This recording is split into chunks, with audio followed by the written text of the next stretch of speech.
Hello, and welcome back to Cardboard Decoy Plays Factorio. If you saw the grid there, you can summon this little grid. This is the pause screen. It's not entirely functional as you would want it to be. There's aspects to this that kind of bug me, but I'm hoping that's just sort of an early form of a feature that's going to be built in sort of a planning module that's going to go on here. That would make me unbelievably ecstatic. Kind of like if you see my Prison Architect videos, they have the planning kind of chalky outline that you can do, and I enjoy the utility of that in an almost unhealthy way. And if they could implement something like that into Factorio, I would be so happy. You have no idea. So we are continuing to build track down to our little coal deposit up here.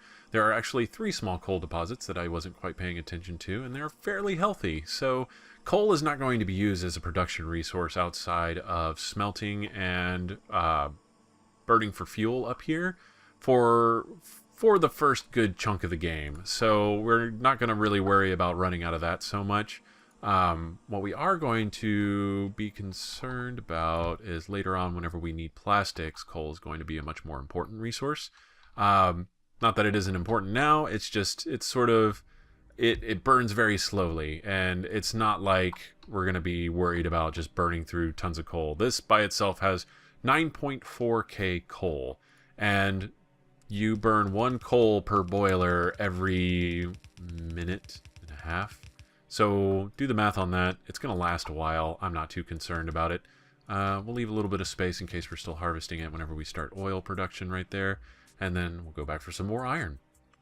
So things are going to speed up here fairly soon. Once we get power running, it will open the doors to... I'm going to go ahead and make telephone poles here while we're running about. Oh, I have plenty of copper for all of that. I don't know why I did that whenever I need to be making... Hold on. No. Stop. Stop it. No. Why did you... There we go. Okay. We're just right-clicking everything.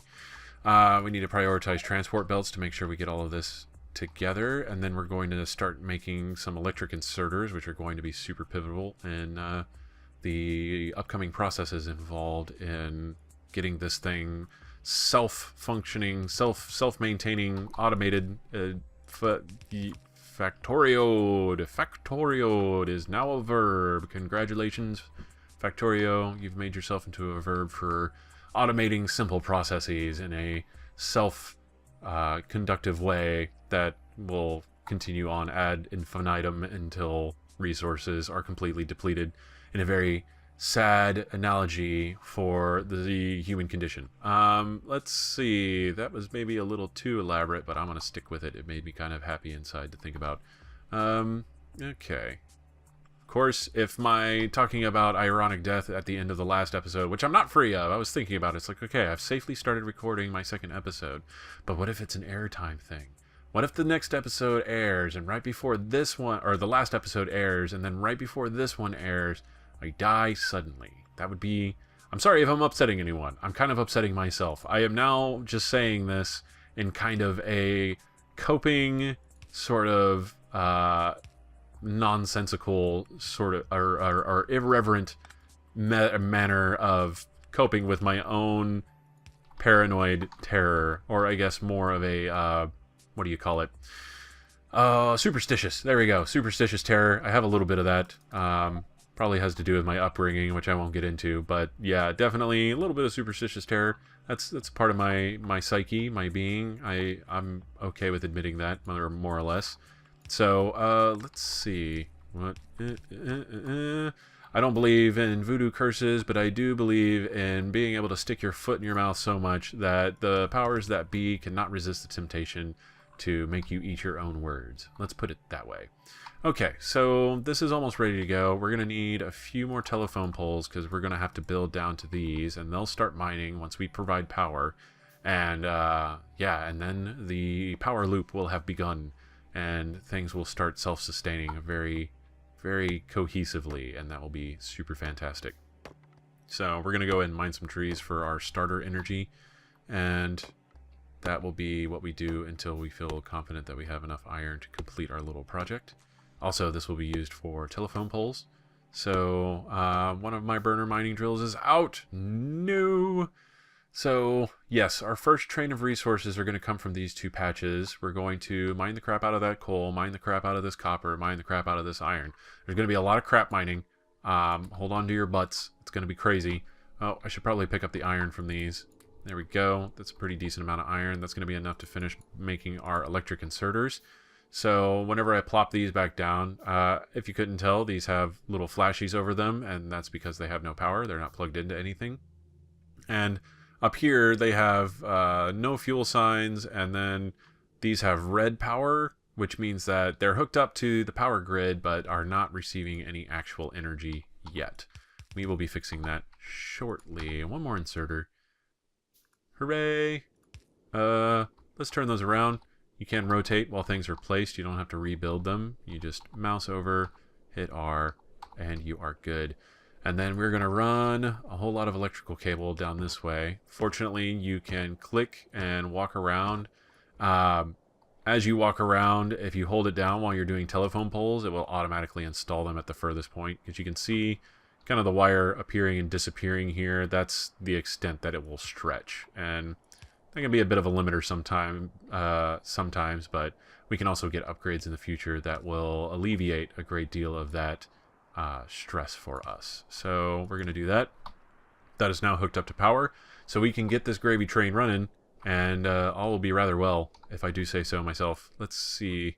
We have enough resources for a couple more of these. We might as well go whole hog on this. Let's do that, and then we will do that, and just cover all of our bases.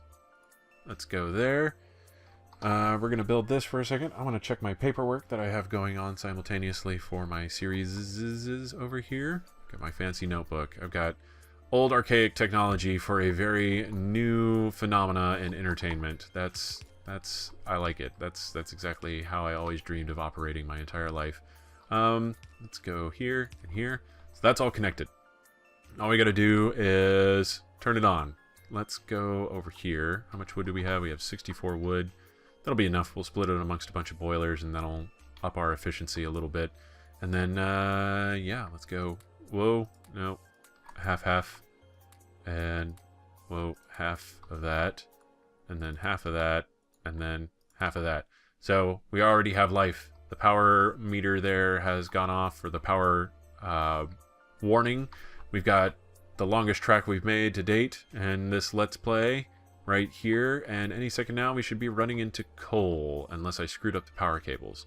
And I screwed up the power cables. Okay, let's find out where the problem is here before we run out of power and create a terrifically sad and ironic situation for ourselves. Yeah, there we go. Apparently what I was talking about doing the click drag didn't quite work here, so hooray alpha. And yeah, okay, now we have power, and coal has begun coming down the line. You can kind of see it right there. We'll zoom in and get a better look at it. So there we go. We got coal production. It's 2 and 3. That might bug some of the more OCD of you, but you know what? I would get over that before it's too late, man. That's just my personal 2 cents. That's my advice to you.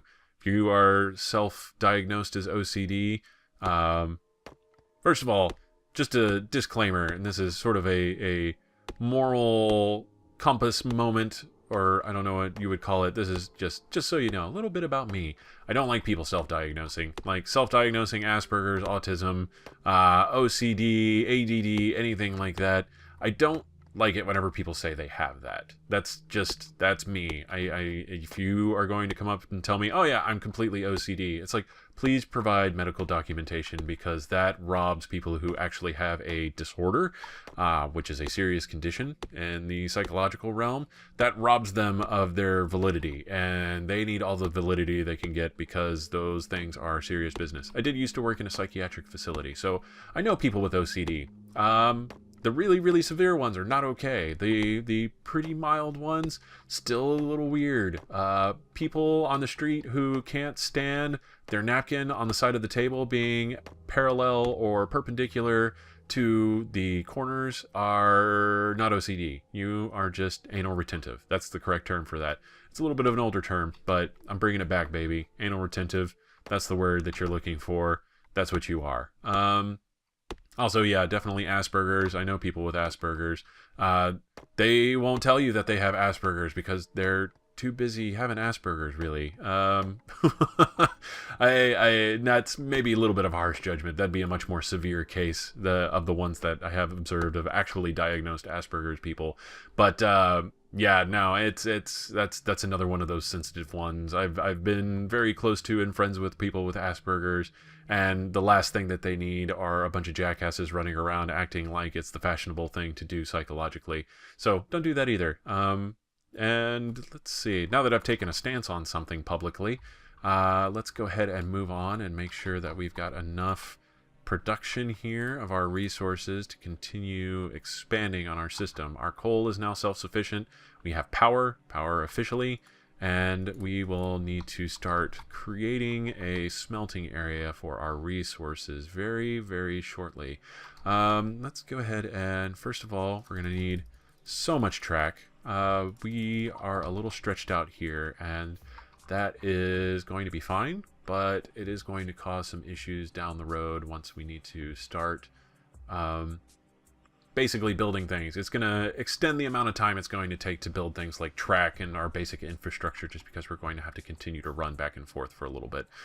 But that shouldn't be too big of a deal. We are going to need more stone furnaces. We have 1, 2, 3, 4 already, and I like to have 8 per resource to start. Yeah, that's correct. So we have 4. We need 4 more for iron, and 5, 6, 7, 8. If you right click, it does 5 at a time, and then left click does 1 at a time. So if you were wondering why I was counting weird, that's why. And then, yeah, we can start establishing a actual conveyor system up here for what will eventually be our main hub for processing minerals into usable materials. So, oh, we're still making track. That's fine. We'll go ahead and establish where we are going to sit here. And that's going to... Actually, hold on. I've been kind of experimenting with the way I want to do the layout of a few of these things. So I'm going to wait until I have a few stone furnaces. We'll do 1, 2, 3, 4. Now there's a space in between the two of them, and that's a power management issue, which I will detail shortly once we start getting all this together. So we're going to do that. Whoa, not there. Oh, I do have a tool. It just takes a really long time to break down a furnace. Now this is going to be our input. This is where our ore and fuel is going to come in. And then our output is going to be on the outside here. Now, I do this for a couple reasons. Number one, it helps to manage how your minerals flow. Or not your minerals, but your plates, since this is the output side. And you'll see what I'm talking about there. We'll get a little bit into conveyor belt theory and how to manage items and throughput. But this is a little bit better. It's more sustainable in the long term once we start upgrading our furnaces. And yeah, once again, I'll get into that in the future here, the very soon to be future, but the future nonetheless. Let's go ahead and mirror this. In the future, you can also get blueprints, which are unbelievably useless. I almost said useless, and it's like, that's not true at all. Shut up. But no, they're unbelievably useful because, once again, if you've seen my prison architect videos, then you'll be pretty familiar with the clone tool, and that basically lets you pretty much copy-paste different sections of your designs and your prison and things like that, and you can do essentially the same thing. It's a little more complicated in this game, but not much. It occupies the same concept space in which, you know, basically you are able to create layouts for different parts of your factory and then replicate them with much more simplicity than messing around and kind of trying to place things square by square, which is fun and all, but a little tedious over time, and we won't have to dwell on that too much. Oh, geez, I made another one I didn't need to. That's fine.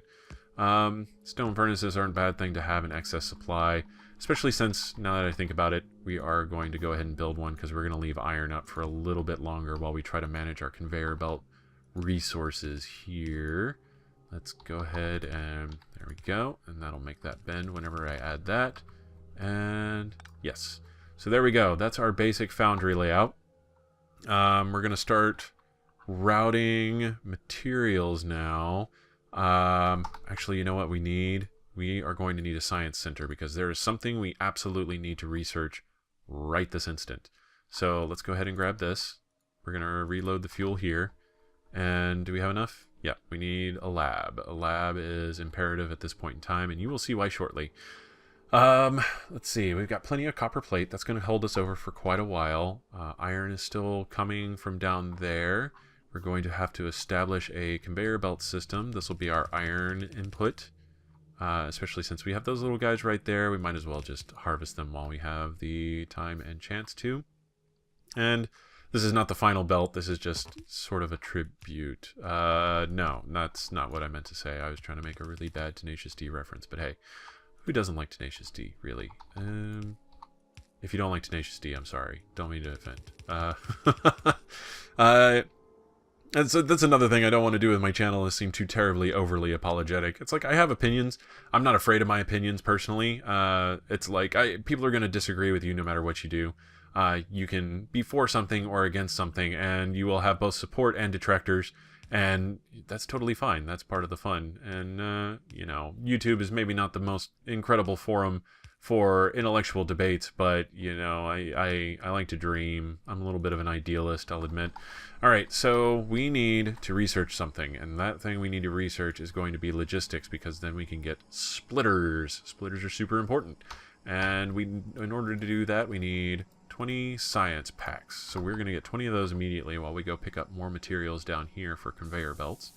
And, yeah, we're basically on pause until we can get these splitters going, because that's going to be integral to our ability to get coal from point A to point B and B.5 there. So that's also going to be incredibly integral to how this factory is going to perform and or be successful.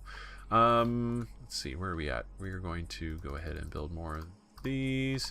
Just build tons of track. We're going to overdo it on the track completely. So here's how a little research works. We have science packs. We stick them in there, and I tell it to research something. There we go, research. And then it starts going, and it'll process these one at a time, and that'll fill up. So for logistics, we needed 20 red science packs, and that will fill this up at a 20th of a time. So wait for it. Oh, look at that. That's the most concise 20th of anything I've ever seen. Isn't it beautiful? I absolutely love it. So, actually, this video is almost over. Well, we got a few minutes. I'll go ahead and set up some more track while we wait. Well, if I had track. Alright, this might be one of the boring moments then. I'm sorry. I thought you were here to be entertained. No, we're going to sit around and wait for research to complete and me to build a bunch of stuff in my pocket. No, that's not entirely true. But we will probably end the episode here fairly quickly.